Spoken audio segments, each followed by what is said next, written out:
Runavara is an arborist apprentice in our forestry division, and the other, Morgan Westland, is a member of our conservation corps, the only municipally sponsored conservation corps in the state.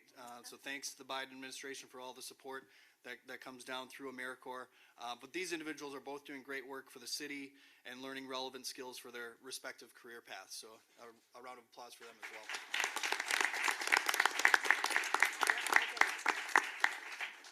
Where are they? I believe we've got one here. Well, hi. Yes. Nice to see you. Thank you. Congratulations. And go ahead, stand up. She's like, no. That's good enough. We're humble people here.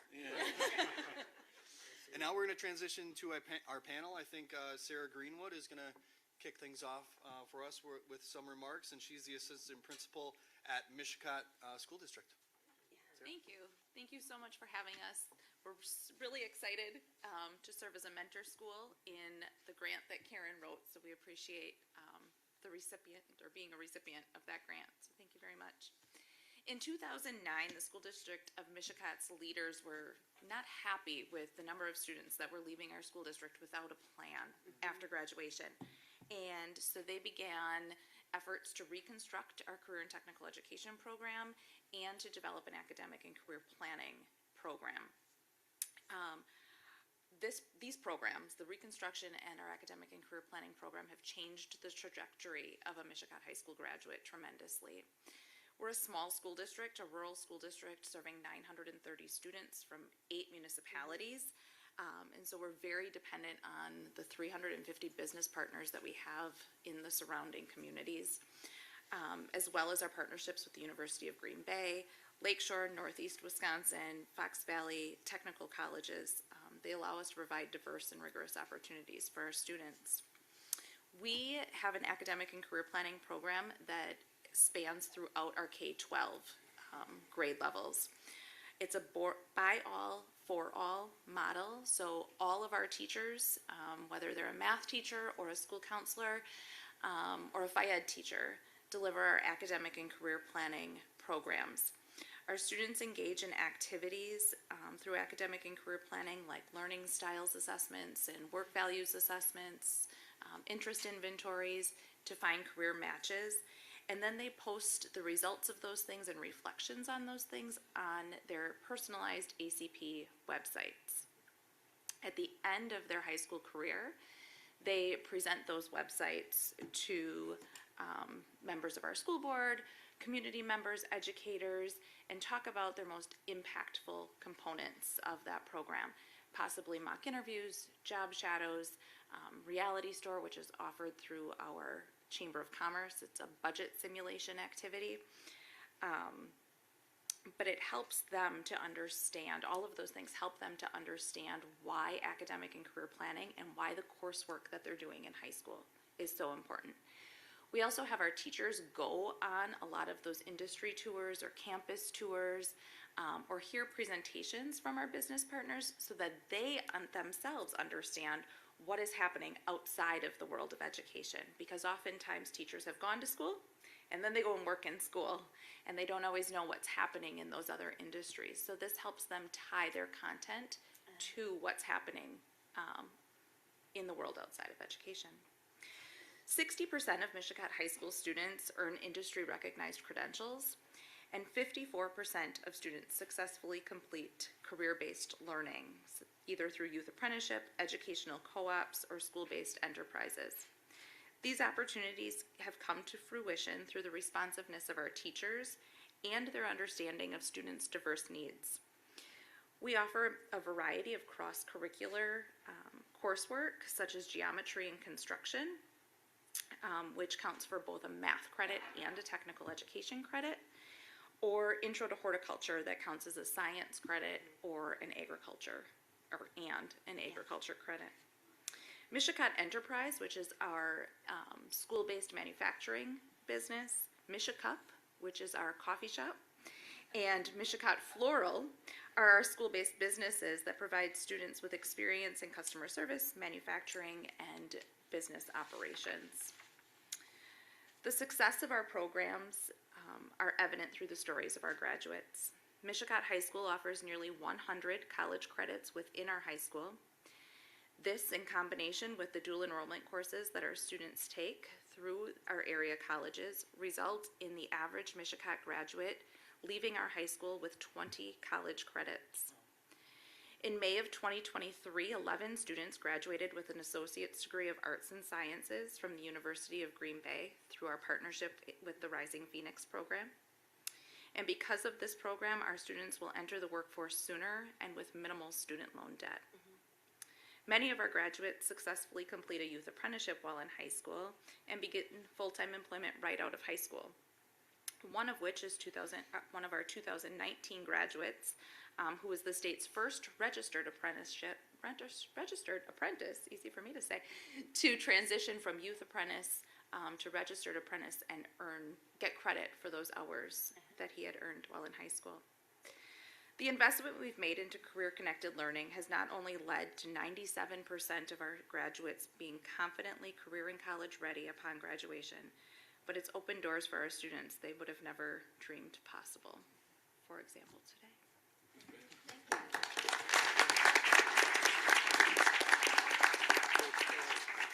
Fantastic. Thanks so much for sharing your insights, Sarah. I know we have, I think, one of your seniors here. Two of your seniors, Adam Backus, I think, is up next, who's going to share some of his experience at Mishicot. So, Adam. Thank you. So for me, it all started about a year and a half ago, I'd say. I really didn't know what I wanted to do as far as a career went. Till I was playing football and I had a life-threatening injury where I ruptured my spleen.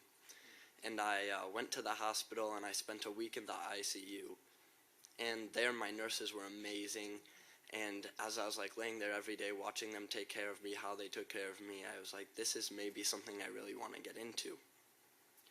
And I also have a disabled brother, so I had that kind of past kind of experience with that field. So I went back to school, and we had sort of a pep rally type thing where the teachers brought up to us upcoming upperclassmen, the youth apprenticeship program, and how we could apply for it and get into all these different programs and try out different careers while we were still in school. And I had other friends that were already in the youth apprentice program, and some of them were CNAs, which is a certified nursing assistant, and I had heard that if I wanted to get into nursing, that a certified nursing assistant would be the way for me to go. So off of that, I brought it up to one of my teachers, and they brought it up to, I think it was Miss Greenwood or another one of our advisors at the school, and I got my certification paid for by the school over the summer, and then going into this year, this is my first year doing it, I got to work alongside nurses and help provide cares. I've gotten to do really cool things. I've taken out catheters, I've taken out IVs, yeah, it's crazy. So Maybe you can get in there. yeah, That's next. That's next. I was thinking about that. One thing at a time. Yeah. Yeah, but I get to see doctors do surgeries, really cool things. So me going into a nursing field is really cool, but not only that, it exposes me to these other sort of fields. I get to see people come in and, like I said, surgeries before, or radiology. I get to see ultrasounds, all the different things that are really, really cool. And one of the biggest things for me is that as a CNA, going forward into college, one of the big things is there's competition to get into the nursing programs. That's And right. as a CNA, with however many hours I have, it's a huge deal to them to let me into the nursing program, just because I have that experience that I was able to get just in high school during school. So it's been a really cool opportunity for me. I'm really thankful for the youth apprenticeship program, and yeah. That's awesome.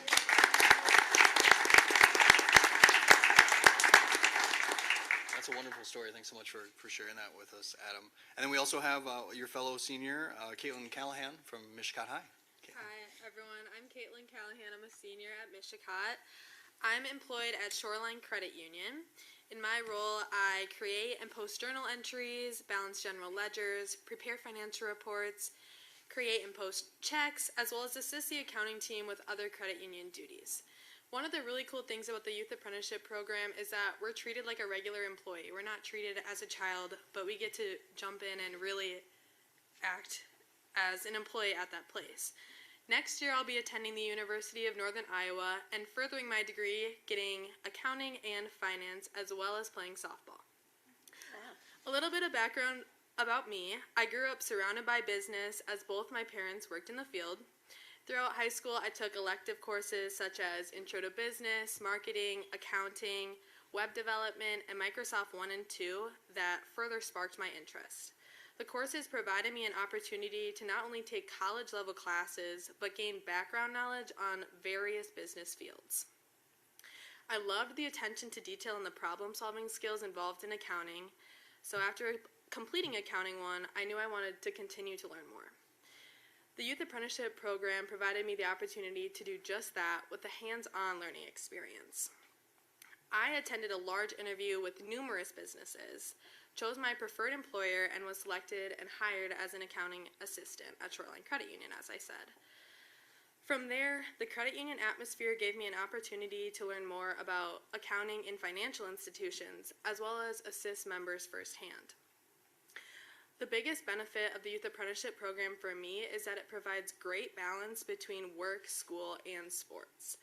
I'm able to have a job while taking challenging courses in the classroom, as well as being extremely involved in softball. Through working in an office environment, I'm able to learn how to dress professionally, send appropriate emails, and communicate effectively with my team and supervisors. In the future, I hope to obtain more accounting internships and eventually find a job in the field after college. The Youth Apprenticeship Program allows me to go into the job search with already 1.5 years of related work experience. I've loved the program, and although it can be a little scary entering the workplace as an 18-year-old high schooler, we have a school advisor that offers periodic check-ins and talks to help with any issues in the workplace and provide insight into future career options. I've loved the YA program, and it truly allows our classroom notes to be put into practice in real-life situations. I'm sure you'll get a job.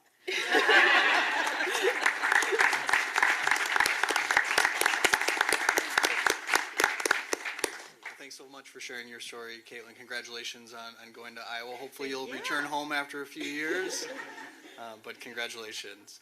Next we have Mason Kanzelberger, who is a junior over at Preble High. Mason. Thank you. Like you said, I'm a junior at Preble High. I take a class at West High School called Baylink Manufacturing. You might not know what that is.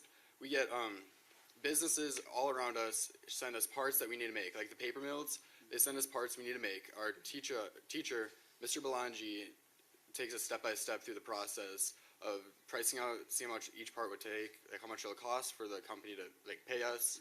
Then takes us step by step through the process of machining it and getting it down to tolerances, like within 100 thousandths of an inch. That's like smaller than a human hair. You got to make sure it's really accurate for paper mills, big machines. Well, you may wonder how I got in this opportunity. Well, my teacher, Mr. Burnt at Preble, I was freshman year. My dad recommended me to go into metals class, shop class, because that's what he did in high school.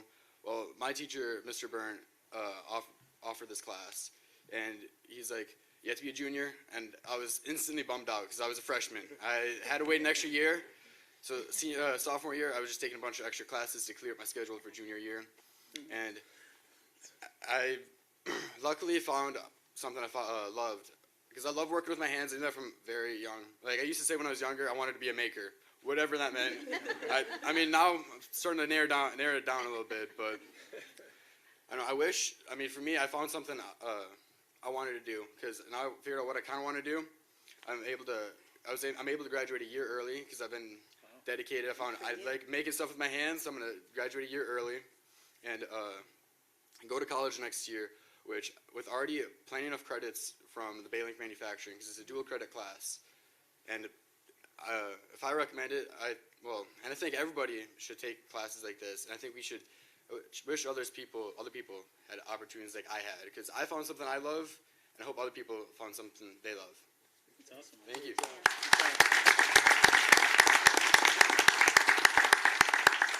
That's great. Thanks so much for sharing, Mason. Can I Go ask ahead. Mason, how much do you intend, or how much do you think you're going to make in your career? in manufacturing? In manufacturing, I mean, you could make anywhere from, I mean, starting at least $50,000 a year, or, I mean, a couple years of experience, over 6 figures easily. I mean, Wow. just a little bit of dedication. Yeah. That's great. Yeah. Fantastic. Well, thanks again. I know we have some West High grads in the audience, so I know they appreciate you taking advantage of Baylink over there. Next, we have Chairman Hill, who's chairman of the United Nation, a great partner in local government, great leader for the nation, and really glad to be able to have him here to talk about some of their experiences. All right, thank you, Mayor. I'd just like to start off a little bit about talking about our culture, as being really looking at it from, pre-birth to grave for education and for learning. So we really look at taking that to heart and trying to figure out all the programming that we can to assist our tribal membership and our employees to continue their education. And so I'll just highlight a few of our programs that we have. So we have youth enrichment services who work within the public school districts that overlap or are within the reservation boundaries. And those advocates assist the students with reading, tutoring, making sure that they're being advocated for, with the teachers and administration as well. And then also making sure, again, I think as we talk about reading proficiency is a high standard that we want to make sure that we're reaching with our students. Currently the reading proficiency is very low for Native Americans in Brown and Outagamie County, and so we're really looking at attaining those preferred levels. And so our Yes advocates and the programming is really leaning into that this year and hopefully for years to come to raise our reading proficiency levels, even at the 3rd grade level. Because I think you spend the first 3 years of school learning how to read, and after 3rd grade, you read to learn. So that's really important of me reaching that key milestone in education and reading proficiency. And stemming from there, I think I would just like to talk a little bit about our Oneida Nation High School as well. We have several programs that are operated through there, similar to the other public schools. So I think one I would like to highlight, though, is we actually have a student here who recently graduated last year, who went through the mentorship program, who work with the high school and our Comprehensive Housing Division and our Department of Public Works to get students hands-on experience. And so Hunter Webster, who's sitting over here, recently graduated last year to partake in that program with Comprehensive Housing and is now hired at Comprehensive Housing. So that's that streamline just starting to work.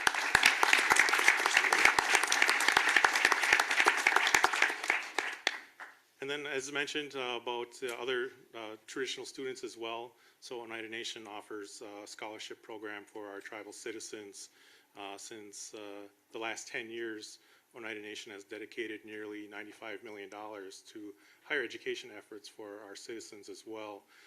So there's vast, like a little over 1,500 associate degrees, a little over 1,500 bachelor's degrees.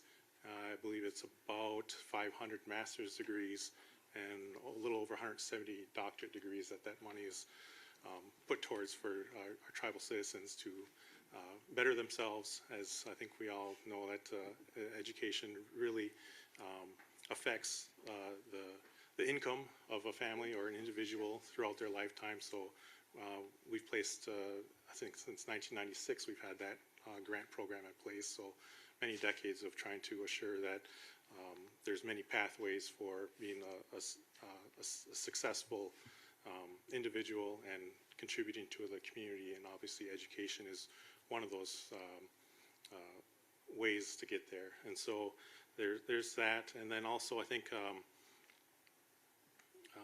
another program that we're currently working on formatting, I guess, from our Oneida Human Resources Department is working with DWD to come up with a apprenticeship program very similar to what we have in the state has in places and regions and things like that, to be able to have the students have a curriculum and education and meet these goals in 12 months to two years, depending on the skills that they were looking to get into. And so having that be recognized as they gain employment through the 1 to 2 years apprenticeship program, and then have them transition into permanent jobs within the nation as well after that 1 to 2 year, essentially, apprenticeship program. So, those are just some of the highlights that I just wanted to share with you, and all the great work that is happening in our region. Thank you. Thank you.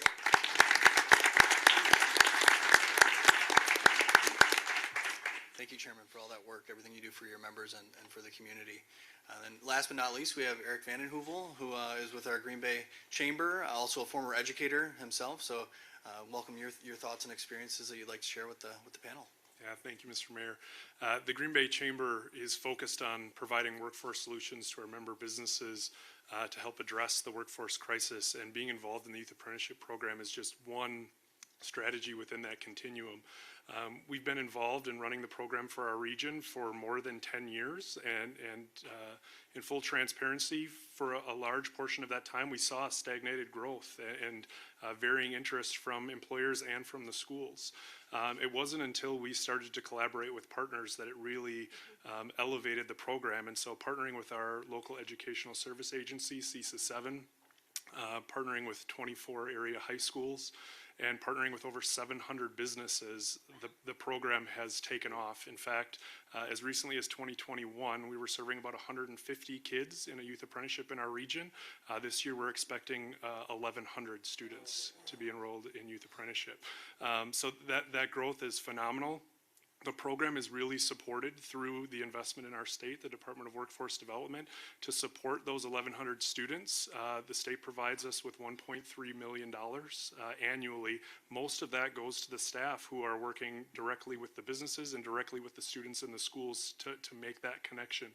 1.3 million is a lot of money, but you translate those 1,100 students last year earned $6.8 million in revenue, in earned income for those students. And so that's really transformational, especially when we talk about underrepresented students and what that income can mean to them while they're learning in high school.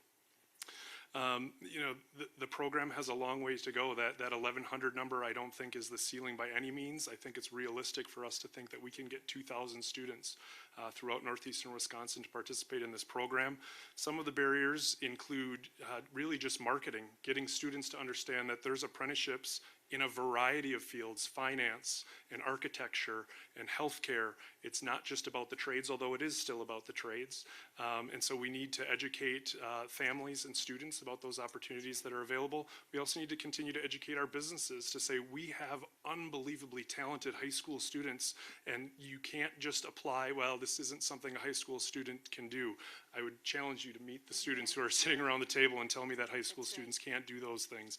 And so that's a big piece of it, and then it's really about eliminating those barriers. So we do see students who are underrepresented, who struggle to find opportunities, whether it be transportation or just be awareness of those careers. And so we're continually looking for ways to innovate and create those opportunities for all students. We look at our school district, the Green Bay Area Public Schools, fourth largest in the state, 60% minority students, and they have the lowest amount of students participating in youth apprenticeship. And so we need to eliminate that barrier. We've got great partners at the district. We got great partners at CESA 7. We have to find ways if we're going to hit those 2,000 students, and I know that we can do it. This is just the beginning. Well, you have the advocates right here. Just Yeah. take these kids Yes. in to talk Yeah. to those students. Yeah. And look how successful they are. Right. So, Yeah. so you're going to be busy. So. Thank you. Thank you Thanks. so much.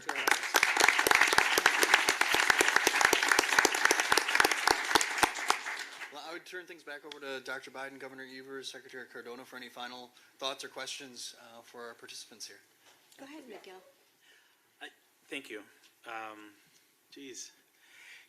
One of the best parts of this position as Secretary of Education is when I get to see policy in the faces of people. It's one thing to talk about policy. It's another thing to see it in action, And that's what I saw here today. It's like a perfect combination today. So on one hand, we have the Career Connected High School grant that you earned in this state, and we see that it's helping grow the work you're doing around apprenticeships and giving students opportunities. And so that's a policy that I could see in these students here. But another one is the Invest in America work that the president fought really hard for. And when you see those signs, what is investing in America? Well, we all know that there were supply chain issues a couple, 3 years ago. Remember that? The president said we're going to make things in America. So the CHIPS and Science Act was intended to put money to create things here in America. All right? Look at the connection here. And there was also the bipartisan infrastructure plan that's part of Invest in America, right? Every state is touched by that policy. What does it translate to? It translates into the need for more manufacturing. That's where Mason comes in, right? Yeah, So you're connected. I am. You are connected. And because Mason's going to be doing really well, and he's going to, a lot of these are going to be good union jobs too, that comes with health care. And when you have a health care, you need Adams. Right, Adam? So Adam has a place in the future with this Invest in America. And because Adam and Mason are now gainfully employed, they're going to need to put their money somewhere, and they're going to look to Caitlin at the credit union to get it done. I'm only half joking. No, you're not. No, really. This is the president's vision to help lift America. We're making things here, and we're investing in people. And investing in people also means investing in education, so that our schools are connecting the dots. And we're helping, but man, the vision here is palpable. What you're doing here, everyone, the chamber, educators, you're all wrapping your arms around a shared vision of helping your students. And it's just great to see, and I'm honored to be able to sit with you and hear it from you directly. So you are the faces of the policy that the president is pushing. Thank you. For sure.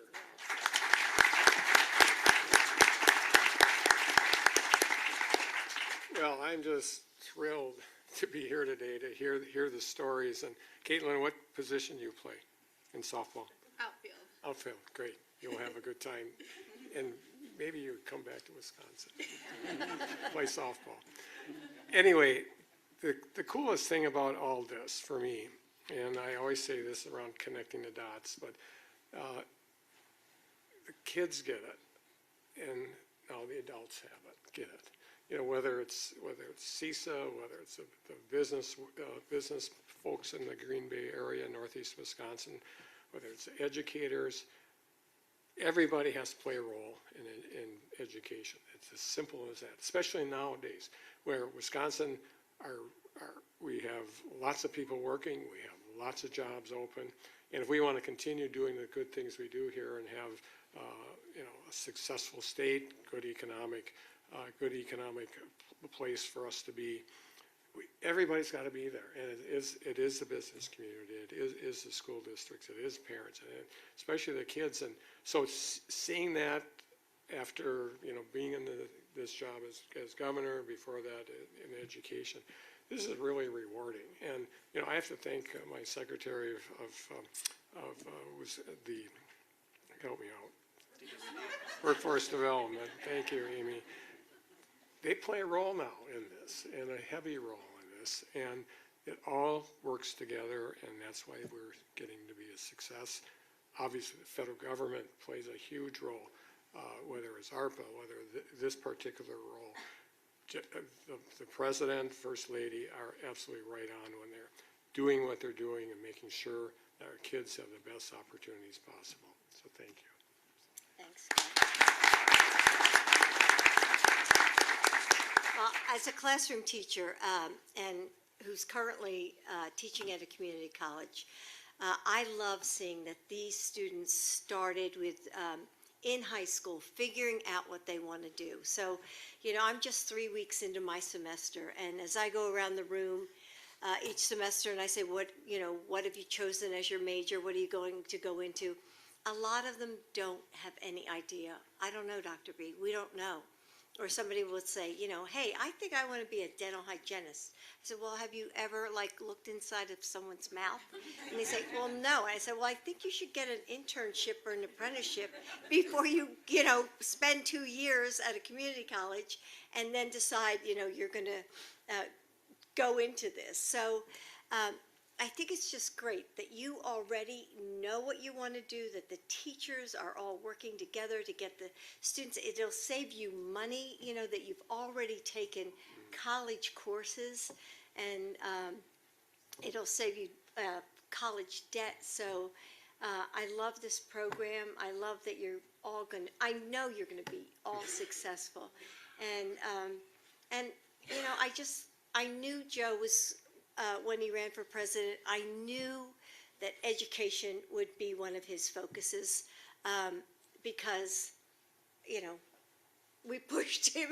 I mean, he didn't need the push, but it was one of his interests, and I'm just so proud of him that he saw this and he put money into it, and he values really the young people and the careers that they find and the jobs that they go into, and that they are successful. So thank you all for being here. I really appreciate it. Thanks.